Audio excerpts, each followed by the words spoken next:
I would like to invite Professor Dr. Parin Somani, the Director of the London Organisation of Skills Development, to deliver the keynote address. Professor Dr. Parin Somani is a chairperson of the Global Research Conferences, Chief Editor of the Global Research Journal, independent academic scholar, TEDx speaker, educator, international motivational speaker, author, writer, banker, humanitarian, philanthropist, and multi-national award winner. She has achieved 7 doctorate degrees and has been recognised 5 times in the World Book of Records, twice in the India Book of Records, Asia Book of Records, Karnataka Book of Records, and also in the Golden Book of World Records, with the aim to help global societies in the field of education, women empowerment, and youth development. Professor Dr. Parin Somani has travelled to more than 117 countries around the world and has published more than 41 educational papers, newspaper and magazine articles, 19 books, and featured in more than 100 videos, 177 newspapers and books for her amazing societal contribution. During COVID-19 pandemic, she has helped to educate more than 100,000 people globally through her humanitarian work. Hence, invited to deliver her research at Harvard University and invited governors of different Indian states to discuss challenging issues to help global societies. Professor Dr. Parin Somani will be talking about the impact of COVID-19 on education and inequalities. Thank you.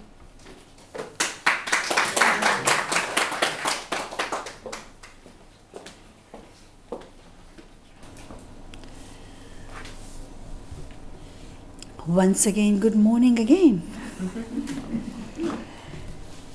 It's very easy when we are together, but it's very hard when you're not together. So I think we need to make the most of us, be together and be the part of this journey and enjoy beautiful Cambridge. When you guys all went upstairs, I was sorting a few things out and I said, it looks so dark, we need to do something. And when I just took this blinds out, I felt that we need to enjoy the beautiful atmosphere, the environment of Cambridge.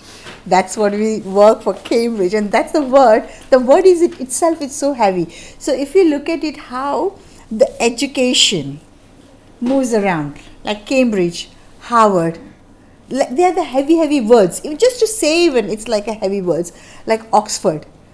If you're talking about like a UCL, I'm sure everybody knows about the UCL, University College London is #1 in the United Kingdom. King's College, not this King's College. King's College, this is a different for the Cambridge, but we have one of the King's College. So they are one of the renowned universities in the United Kingdom. So today I thought that talking about the impact of COVID-19 on the education, you might have heard in my bio that in the COVID, I was working when people were locked up in the room, and Kumkum, my designer sitting here, she was my designer when I was going for Enigma Mrs. World 2022, and she designed the dress, and I'm sure she's my witness that I used to travel all around the country, and especially in India and different parts of the India where people were scared to leave their house. People were literally locked up in their house, and I was the person traveling for different schools, colleges, universities to preach, to help the students and the faculty members. So if I'm talking about the impact of education, what we were before COVID and what has happened after COVID, that has given a long gaps, and now we are filling the gaps. Like right now we are more like a hybrid, having conferences online, offline. Did we do online before?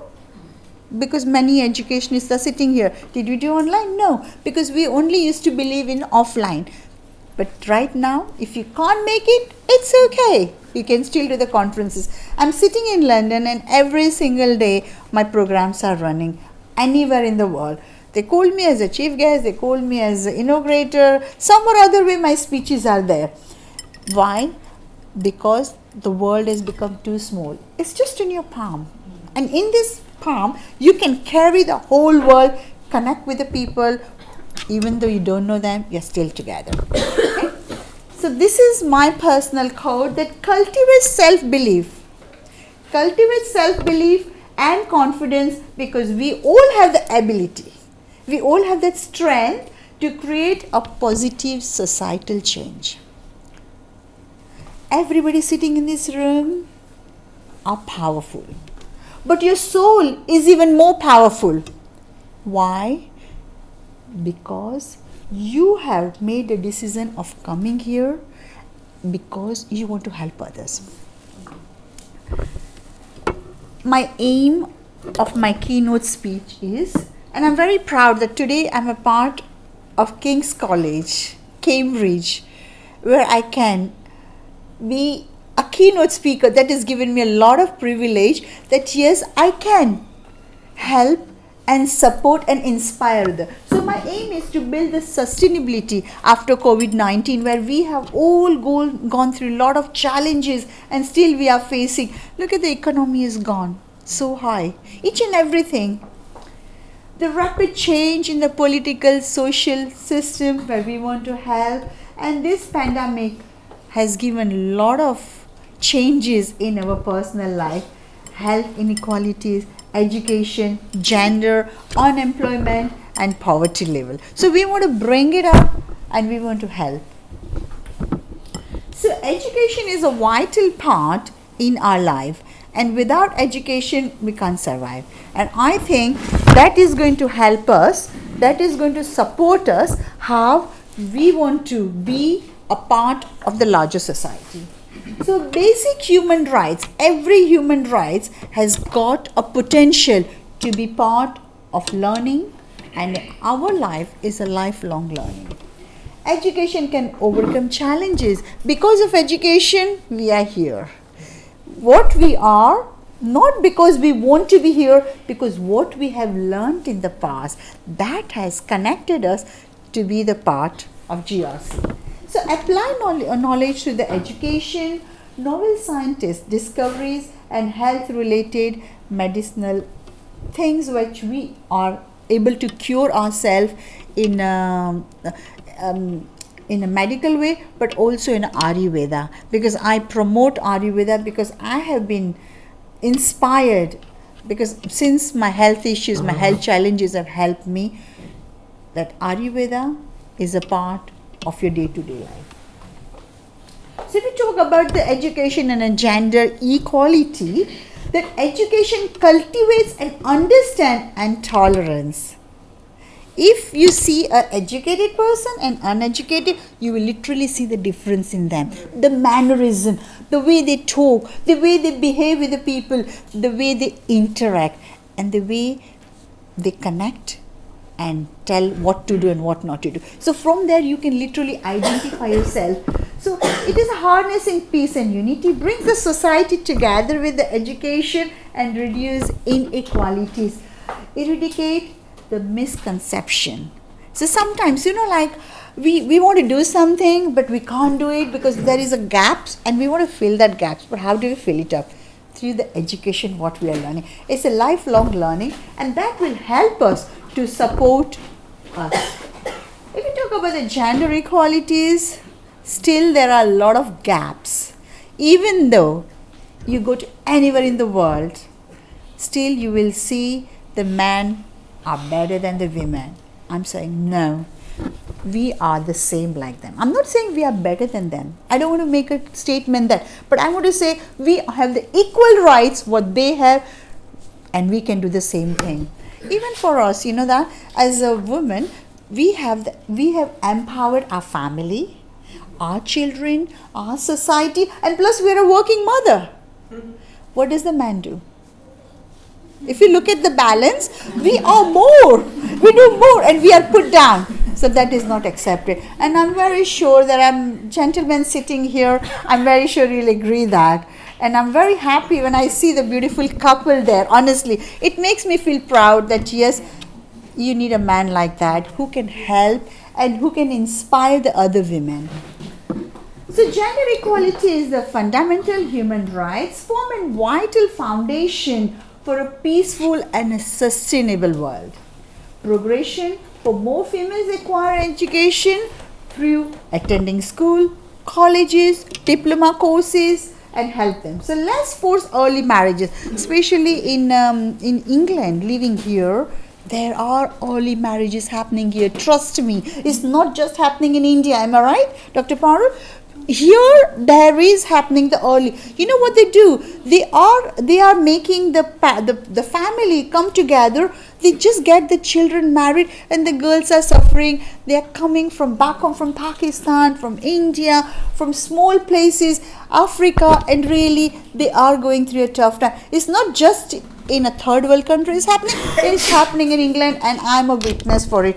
And Dr. Parul is also the witness for this. Why? Because we have seen the early marriages because uneducation. They are not educated. So we need to bring it up in a way that can help our children.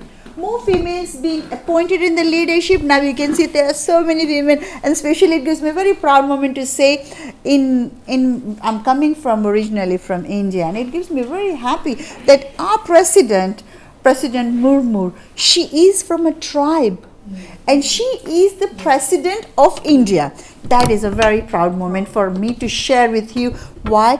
Because of the women leadership. So we are the leader of our own, but we need some little push from the man. Okay. Advanced gender equality will really help us too. And regardless of where you live, gender equality is a fundamental human right. Advancing gender equality is critical to all areas of healthy society, from reducing poverty to promoting the health, education, protection, and the well-being of girls and boys. So this is my wake-up call. Okay, so if I feel it's my wake-up call, it may be your tomorrow. Who knows about it?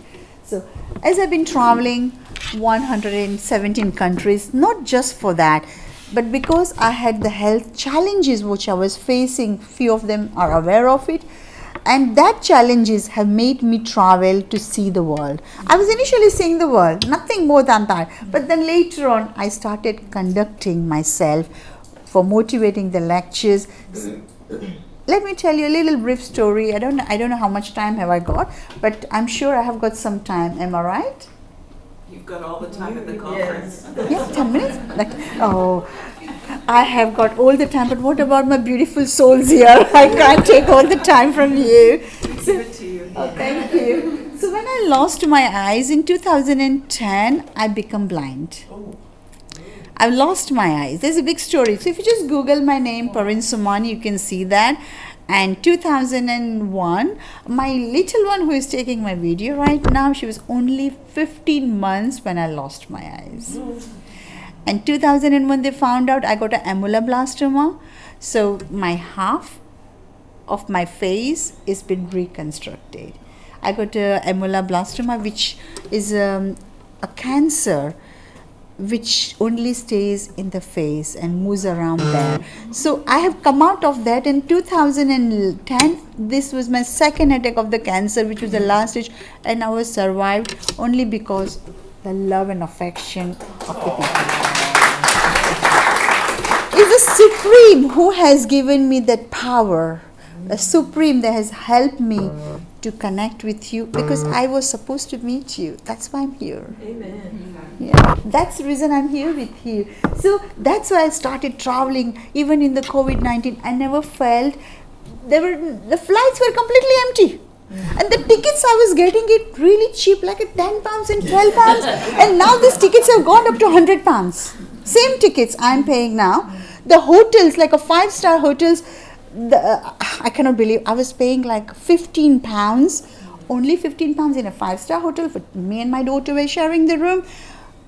Breakfast, lunch and dinner. Because the hotels were empty, then nobody was there, just a person like me And the doctors and the nurses were coming in that, because for the COVID checks and everything, they were staying in the hotel. So that has made me inspired to work and help others.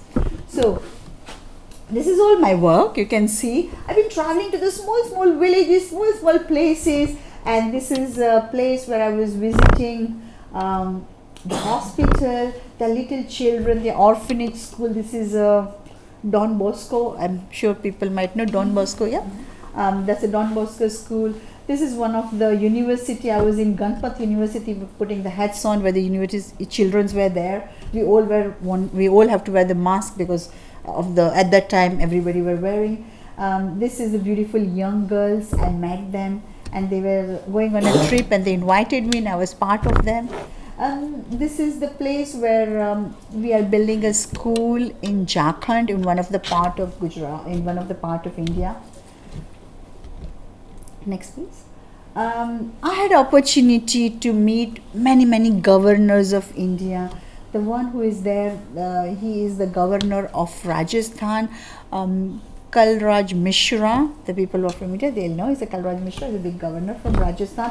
The bottom one, the governor is sitting, he is from Arunachal Pradesh. It's a beautiful place to visit. That's the governor meeting I had. This is a world record when I was invited in a world record book. And it was a very happiness that was my third or fourth world record where I was there. So it was a very humble and kind, only because people like you are connected to me. See, when I met a couple of people this morning, you know what I heard from them, the feedback? Thank you. When I heard from the feedback, I was told the group is really nice. They are very energetic and they're very positive. See, the people come and tell me. Why? I told her I'm always connected to the positive people. Yeah, the vibes which you have, you connect with those people. So my experience in the education is vital, contributes to the societal in your way, for the betterment. You don't have to do which you can't do it. Do in your own capacity. Do whatever you can do, but do something which can help you. Ensure the sustainability is there. Provides educated solutions to challenges. Currently, financial stability is not there anywhere in the world. Look at the political situation. Look at all the things we are hearing from the companies, the banks, and this shop is closing, this company is closed down. A lot of things we are hearing because there is no financial sustainability. So we are the leaders and we want to do that. Only we can do it by working together, coming and helping in these conferences like that. Doesn't matter, you are here today, tomorrow you may be in different conferences, it's okay. But you will remember the people you are connected, connect with them. Be the part of each other's life. And you, when you are connecting, when you are gelling with others, things can go smoothly. We are in a technological era, using education, but remember, we are a social animal too. Even though we live in a technological era, but our minds are very computerized. We only know what we want to do. Artificial intelligence has taken over from us because look at us. We don't need.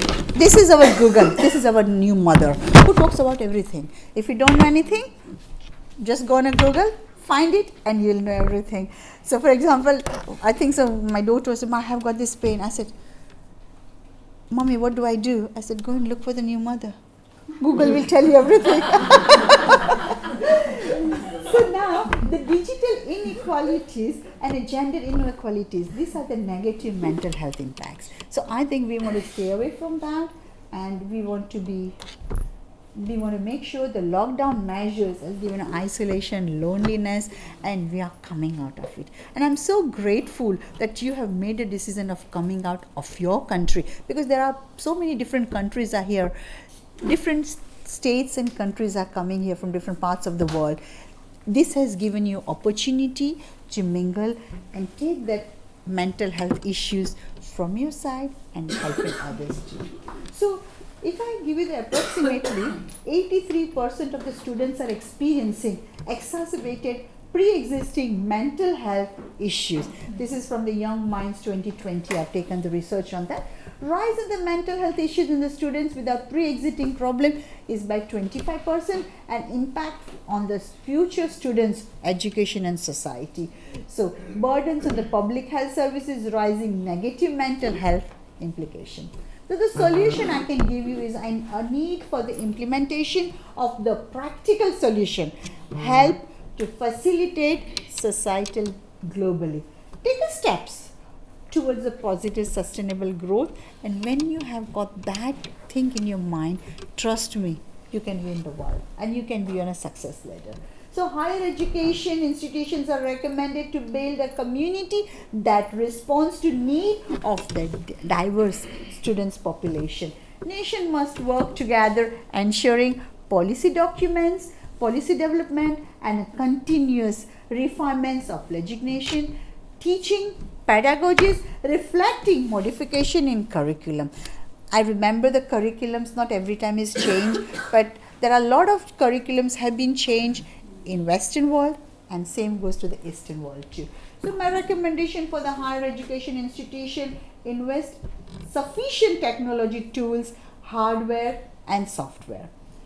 Stable and fast internet connectivity is very important in this day and age. We are sitting here, but we can connect to anywhere in the world, doesn't matter where they are. You can work from home and you can do everything what you want to do. So reduce the digital inequalities, improve teaching pedagogies and administrative systems, invest appropriate time without wasting resources on the training. A recommendation, technology is an important facet of education. Use the tool to provide education, improve efficiency. Society must change negative practices, and that will only happen if we are ready to accept it. So my focus is on the women empowerment, education, youth development and advocate of lifelong learning. And when I say lifelong learning, we all should be part of the lifelong learning. London Organization of Skill Development gives plenty of courses. Just go on the website and have a look and be the part of it, because I'm a person, I don't want to be myself. I like to carry everyone with me. And let's be, because end of the day, I'm not going to be there too long. I want to leave the legacy and I want you to take over for the work which I'm doing, and we should be the part and do together. In this pandemic, the world is upside down. We have faced many challenges, but how we can overcome it? I've got 3 messages to give you. Number 1, believe in yourself. When you believe in yourself, the world will believe you. Remember, Rome wasn't built in a day. It took years to build a beautiful city of Rome. Number 2, be honest, be ethical, don't cheat anyone. If you can't do anything, it's okay. Tell them to their face, you can't do it. They might not like it. I'll tell you honestly. If you tell them, they may not like it. I remember one of the person from here asked me, I want to do a clinical research. And I said, I'm sorry, I can't do it. I want to be honest to the person. I don't want to say, oh yeah, you come to the conference, we'll look into that. No. I can't do it, because I don't have any access. So you have to be honest and truthful to the people. And when you're truthful, it will be long-term relation with you. And number 3, build the bridges between the societies, between the global world, wherever you are. And start with your family and friends. This is my website, drparinsomani@gmail.com. That's my number. And please connect with me. I'm always there to help you. Thank you so much for coming once again. Thank you. And now we would like to recognize our lovely and the one and only Professor Dr. Parin Somani, our keynote speaker.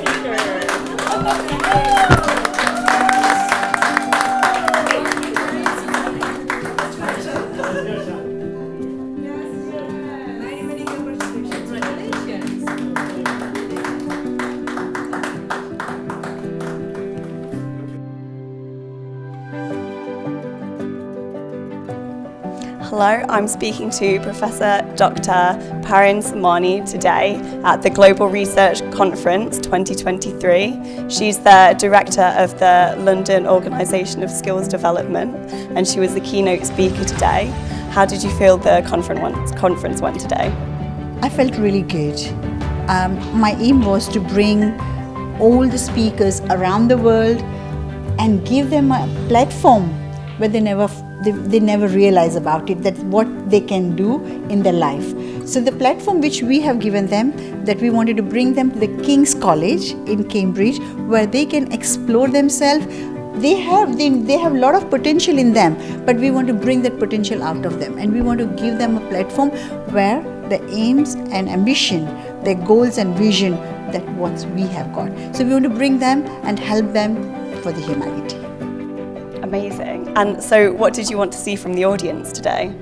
I just wanted them to connect with each other, because the people who have come here from different parts of the world, UK, US, Canada, South Africa, France, Australia, Iran, India, and many more countries have come in this conference. I wanted to bring each and everybody from the different platform, different countries, different categories of their work, what they're doing, and come here, share their knowledge, and help the society at large. Absolutely fabulous. And what do you see for the conference in the future? In future, I would like to take them to the next level, but this time we are having at the Cambridge. My ambition is there that I want to take them to US in Harvard, which I'm working on it, but I don't know how successful I am. But I will always say that when you aim and when you have a vision, you visualize your things, you visualize your goal, and you will get it. Because end of the day, I'm not doing it for myself. I'm bringing the young researchers, I'm bringing the young entrepreneur, I'm bringing the people around the globe, academician, each and everyone who gets this platform, and they can grow and they can flourish in their own country. So what is your key message for the audience from King's College, Cambridge today? My key message is that you need to believe in yourself. When you believe in yourself, the world will believe you. This world you can have in your globe, and you can do whatever you want. That's my number one message. Number two, make sure you do everything ethically. Don't do anything wrong for anyone. Don't cheat anyone, and be the ethical in your work, what you do. Number three, build the bridges between the societies, communities globally around the world. I absolutely agree. Fabulous. Thank you.